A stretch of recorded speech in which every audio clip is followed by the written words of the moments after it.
សំភ័រស្រទន់មានលក្ខណៈកាអើយកាសូមសួននួនយល់បំ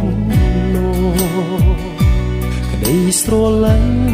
ពេញព្រាដួងចិត្តនេះបងសូមធ្នមការទាំងកង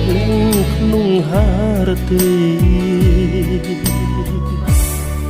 សែនស្នេហ៍បុផាខ្នងព្រីការមានន័យរូបឆោមលូមពណ៌បរិសុទ្ធដោយកំរក្រនឹងបានប្រានជួបស្នេហ៍ប្រាកដធ្នមតែការមួយគត់មិនបោះបង់សូមចែកយកការដាក់ក្នុងធូមី